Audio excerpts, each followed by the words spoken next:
Good afternoon, everybody. Um, I'll be your tutor for today. My name is Happiness. Today we'll be talking about family as a developing system. Family as a developing system. I've got a few slides here to share with you. Family as a developing system. Share. There we go. All right.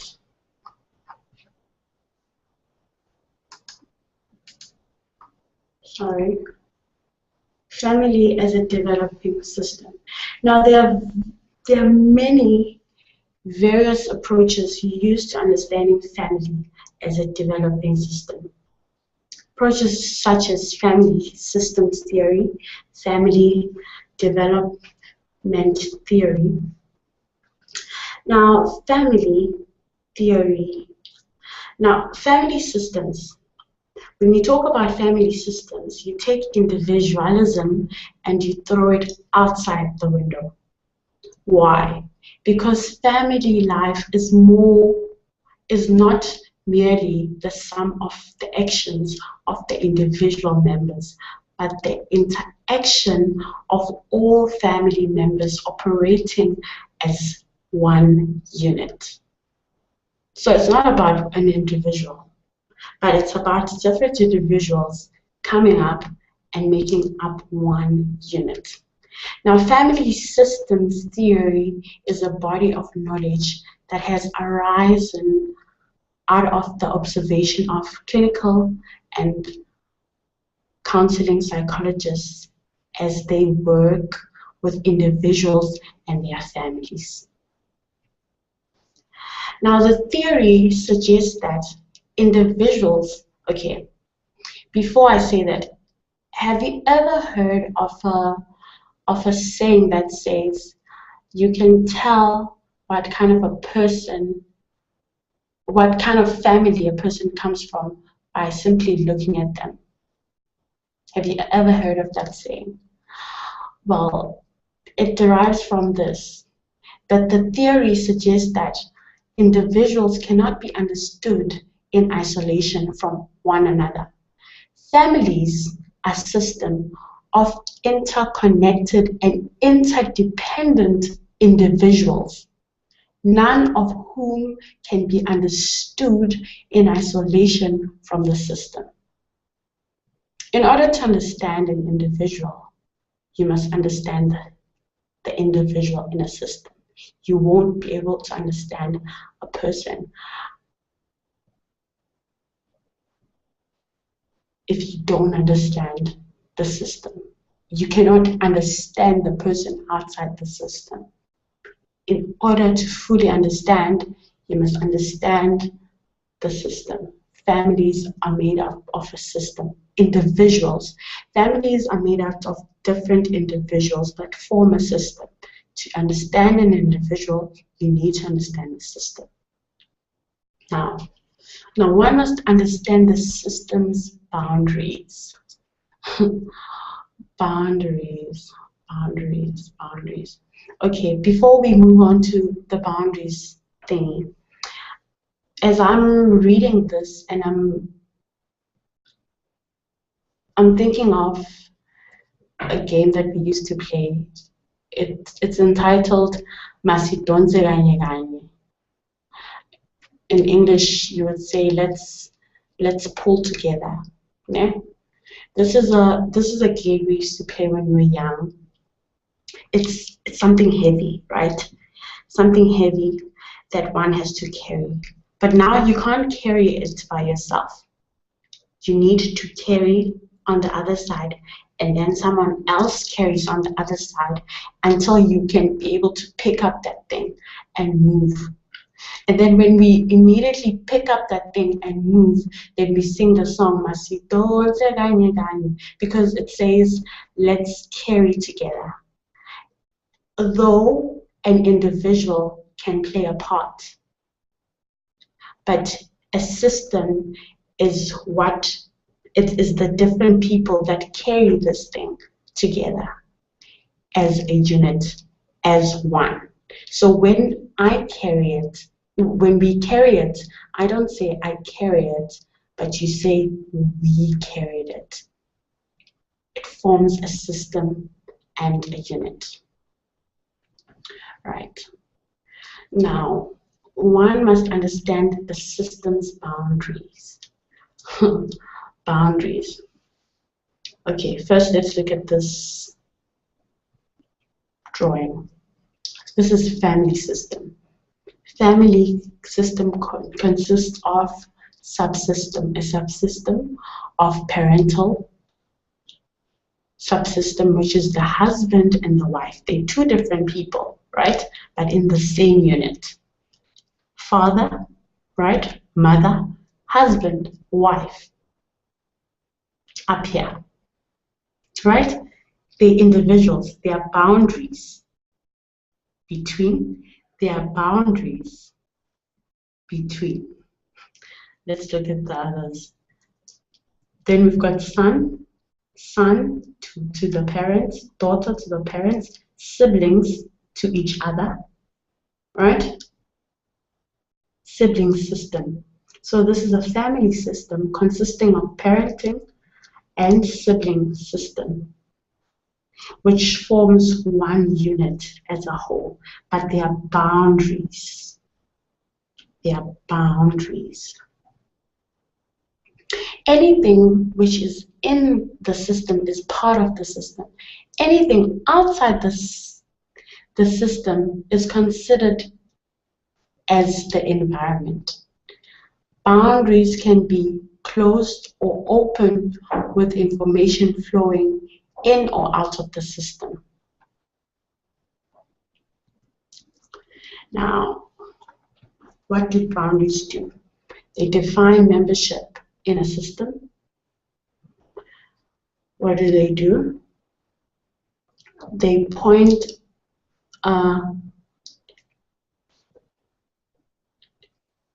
of contact between the system and other systems.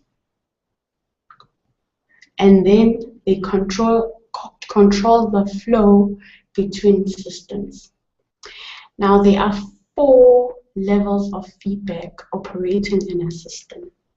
4 levels of feedback operating in a system. Are there any questions before we move on? I see there's nobody. All right. There are 4 levels of feedback operating in a system. Simple feedback. Simple feedback is simple exchange between the system and the environment. Cybernetic control.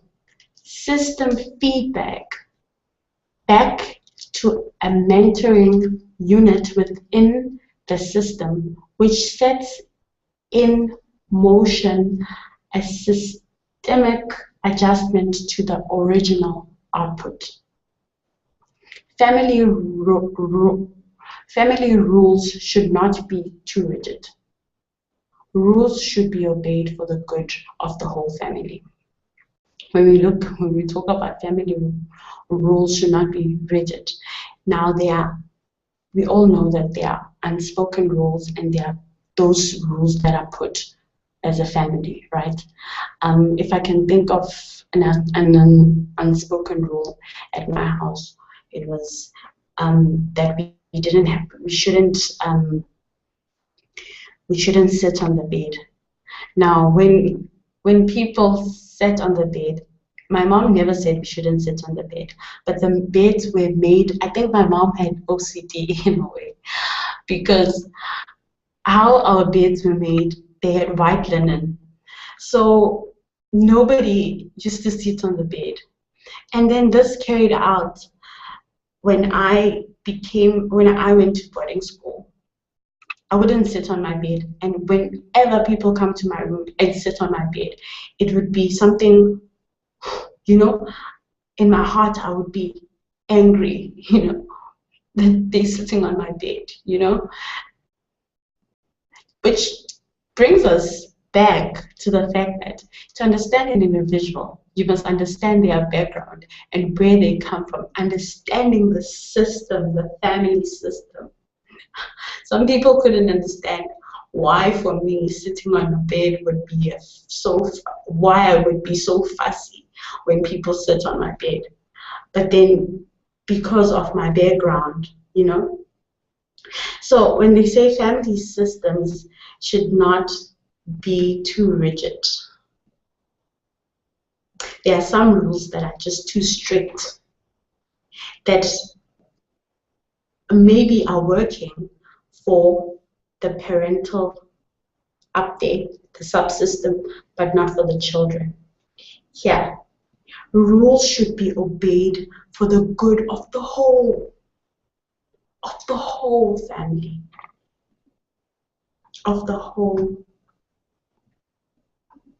family.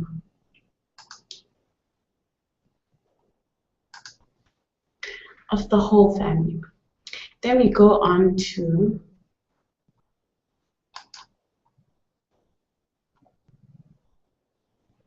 morphogenesis, right? This is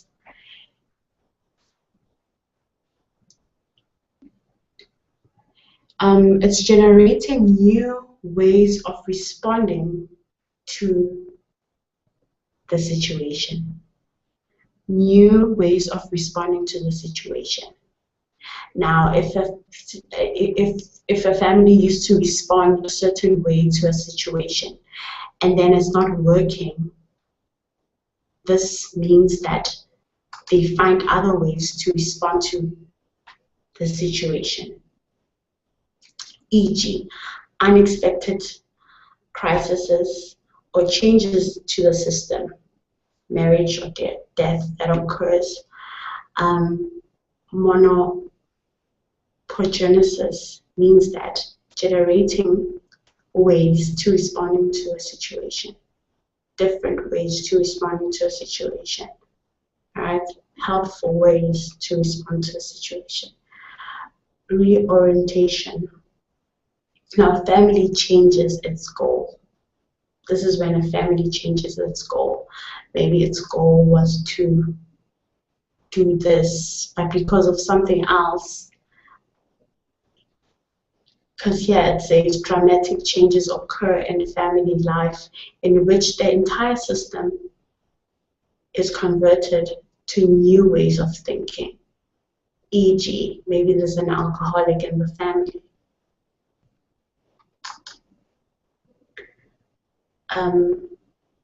Okay, then family development.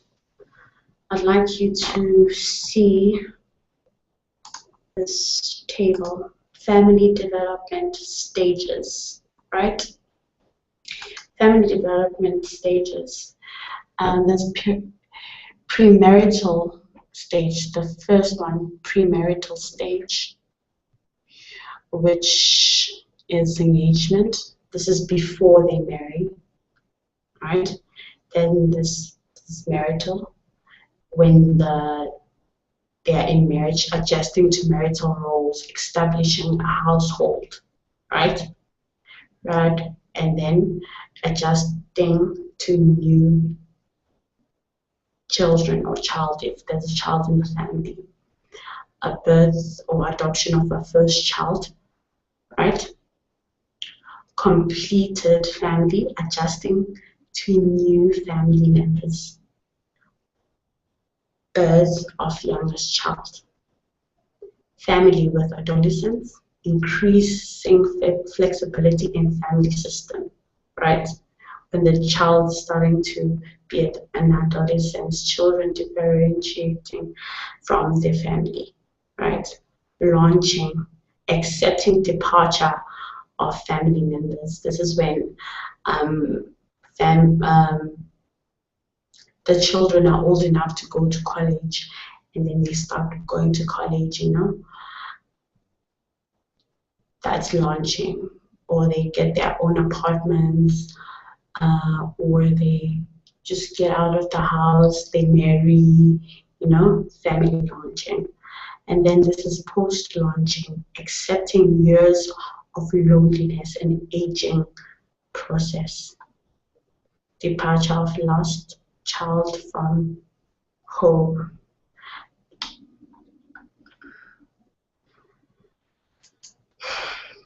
Now there are 4 major areas that families are compared.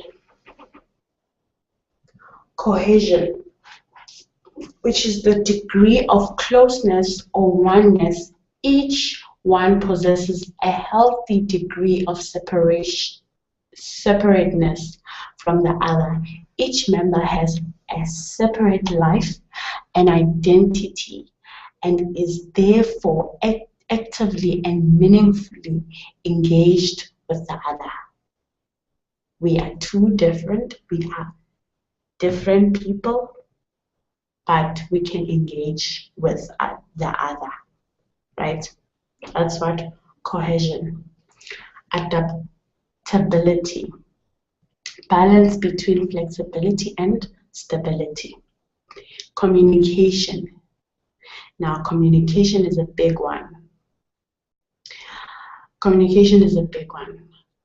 Clarity of perception, good listening skills, picking up body language, and the willingness to ask for clarification when needed. Role structure. Each family member has a role to play, which is defined by the family as a whole. Since boundaries are clear, family members have the freedom to take on different roles without forgetting their roles, their dominant roles. E.g., parents taking on the role of a child to be on the level of the child, but returning and maintaining their dominant role of a parent. Sometimes children will play the role of care. Now, this one is when you can empathize as a parent and be a child, but still sustain your role as a parent. I can think of an example here. I don't know if it's gonna be. Yeah, I can think of an example here. There was a day I asked to go for a sleepover at my friend's place, and I was living with my parents, but my dad couldn't understand, didn't want to understand, but my mom understood because she put herself in my shoes. However, she put rules, right? Still that, but let's say you want to go to a party, then your parents say you can go, but the curfew is this time, right? They can still understand, but then they have to sustain and maintain their role as a parent. Yeah, that's about it for today. That's about it for today. Please go to the previous link